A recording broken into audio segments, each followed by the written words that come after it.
from class 11th. I'm from Posh coaching classes. Today my topic is motion. Motion.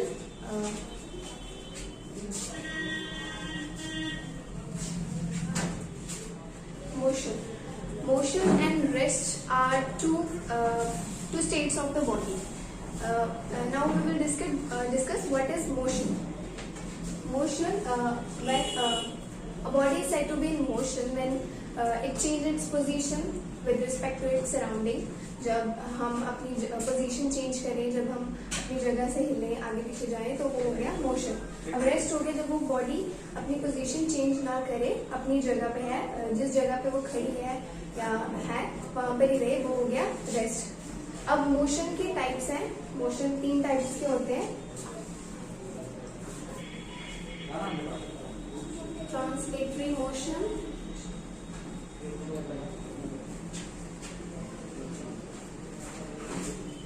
Rotatory motion,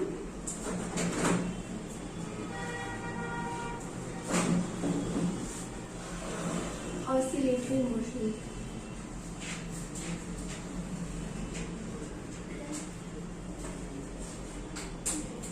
अब translatory motion क्या होता है?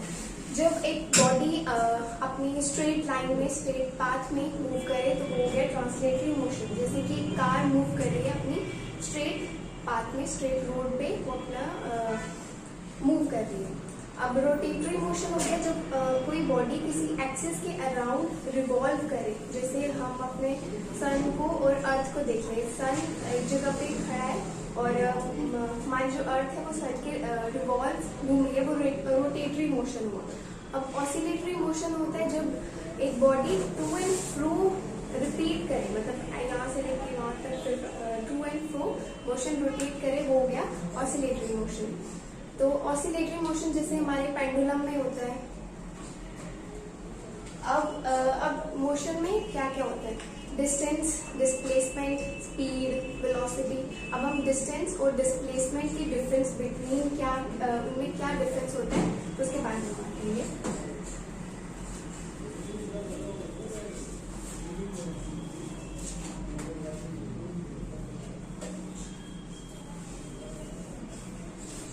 Distance, the path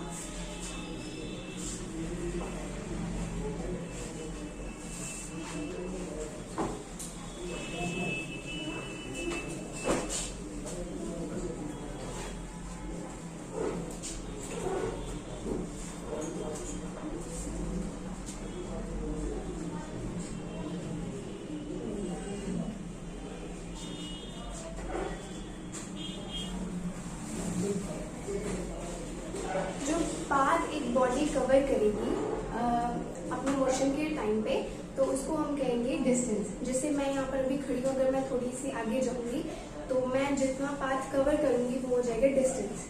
अब displacement,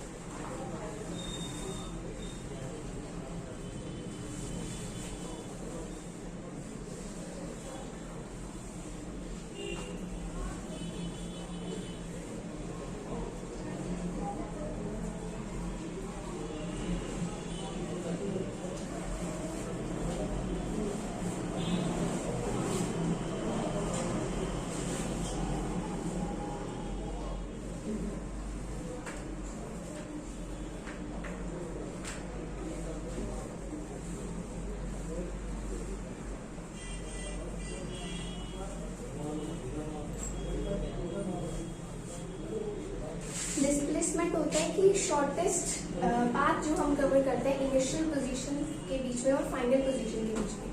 जैसे कोई इंसान पहले, फॉर एग्जांपल ये यहाँ पर कोई बॉडी है ए, तो वो यहाँ पर उसकी इनिशियल पोजीशन होगी और यहाँ पर जाके उसकी होगी फाइनल पोजीशन. तो ये जो यहाँ से लेके यहाँ तक इसने जो कवर किया ये हो गया डिस्टेंस. और सबसे शॉर्टेस्ट पाथ जो वो कवर करेगा वो हो जाएगा डिस्प्लेसमेंट.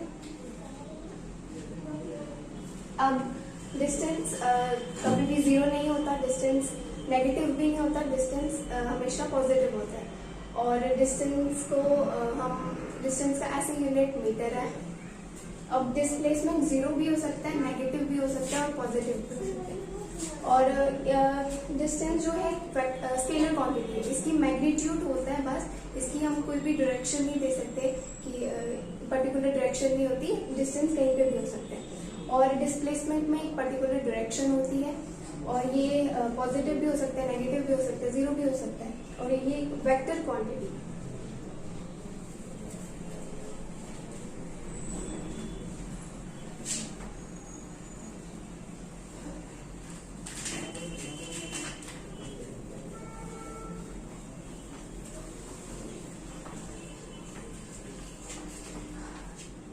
अब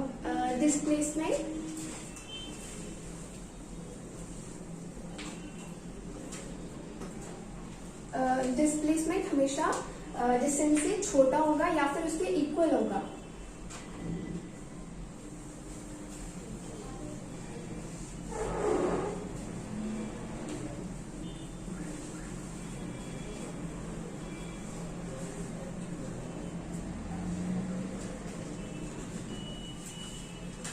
डिस्प्लेसमेंट या तो स्मॉल होगा या फिर डिस्टेंस के इक्वल होगा।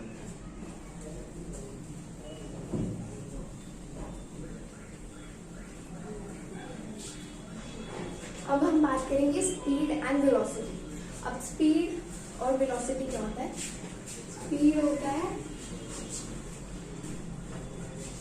The rate of change of position of a body with respect to time या विद टाइम। टाइम के साथ हमारी कहाँ पर हमारी डिस्टेंस कितना कवर किया है, कितनी हमारी डिस्टेंस में चेंज आई है, तो वो हो गया स्पीड, जिसको हम इसका फॉर्मूला होता है डिस्टेंस अपॉन टाइम। अब स्पीड जो है एक स्केलर क्वांटिटी है, अब उसकी कोई डायरेक्शन नहीं होती, उसका मैग्नीट्यूड होता है। और स्पीड जीरो हो सकती है, पॉजिटिव हो सकती है, लेकिन स्पीड नेगेटिव नहीं हो सकती। अब स्पीड 4 टाइप्स की होती है।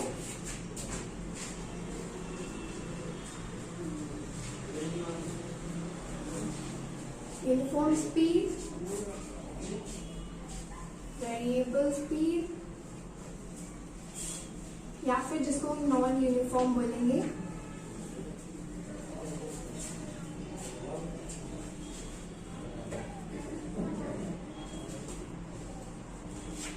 एवरेज स्पीड,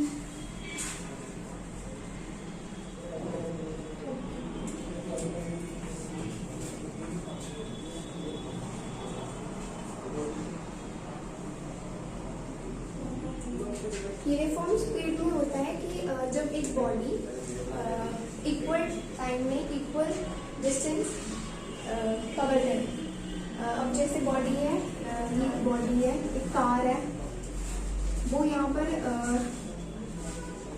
10 मिनट्स में उसने 20 किलोमीटर कवर किया और अगले 10 मिनट्स में भी वो 20 किलोमीटर ही कवर करेंगे।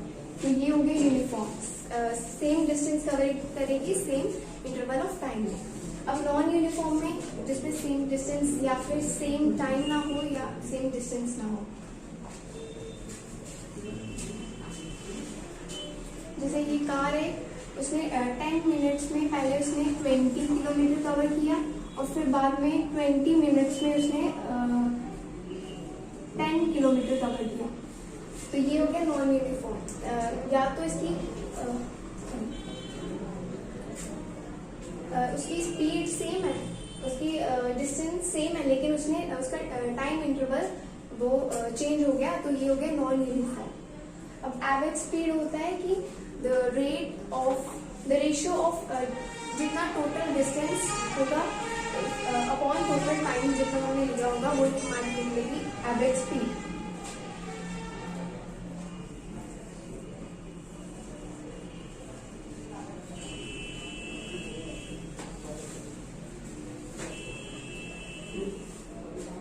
अब फोर्थ होता है इंस्टेंटेनियस स्पीड। इसमें पर्टिकुलर टाइम पे पर्टिकुलर स्पीड क्या है और बॉडी की वो देखते हैं।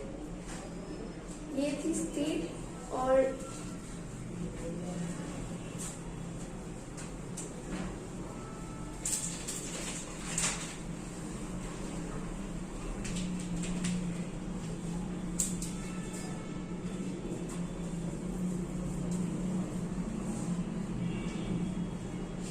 अब वेलोसिटी में हम स्पीड में डिस्टेंस था, वेलोसिटी में डिस्प्लेसमेंट होती है। वेलोसिटी होती है डिस्प्लेसमेंट अपॉन टाइम।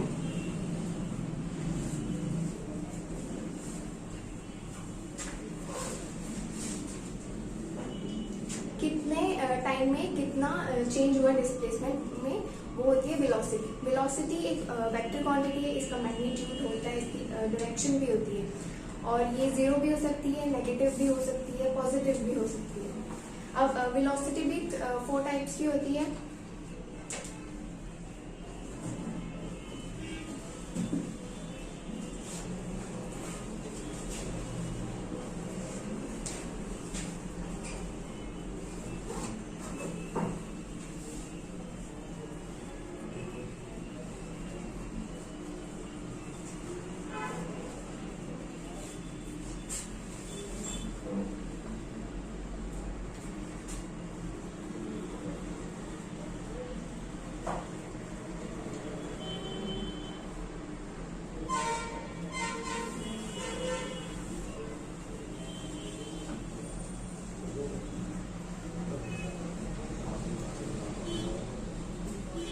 अब यूनिफॉर्म वेलोसिटी में होता है कि इक्वल इंटरवल में इक्वल डिस्टेंस कवर कर, इक्वल डिस्प्लेसमेंट कवर करता है जो बॉडी, वो हो गई यूनिफॉर्म स्पीड।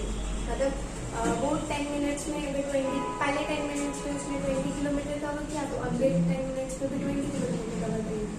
अब नॉन यूनिफॉर्म में होता है कि अगर या तो उसका डिस्टेंस अलग अलग होता है, टाइम सेम होता है, या तो उसका टाइम अलग अलग होता है और डिस्टेंस सेम होता है, वो होगी नॉन यूनिफॉर्म, कि सेम नहीं होता, अलग अलग होता है। और एवरेज वेलोसिटी होगी, average velocity the ratio of displacement upon time, total displacement जितना हुआ अपॉन टोटल टाइम जो लगा, वो हो गया एवरेज वेलोसिटी। इसका फॉर्मूला होता है टोटल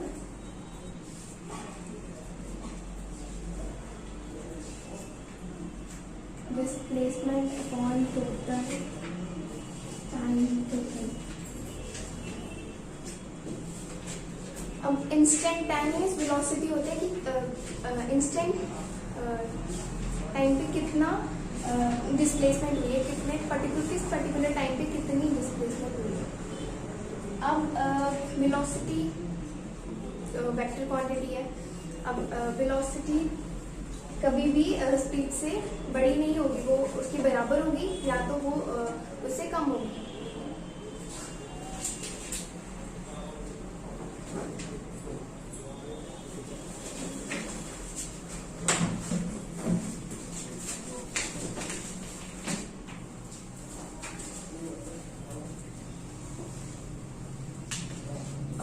और अगर स्पीड अगर हमारी कोई बॉडी है वो फाइनल इनिशियल पोजीशन से जब वो फाइनल पोजीशन पे गई है और वहां से फिर वो फिर से वापस अपनी पहली वाली पोजीशन पे आ गई है, तो हमारी स्पीड जो है वो जीरो नहीं होगी, लेकिन हमारी जो वेलोसिटी है वो जीरो हो जाएगी।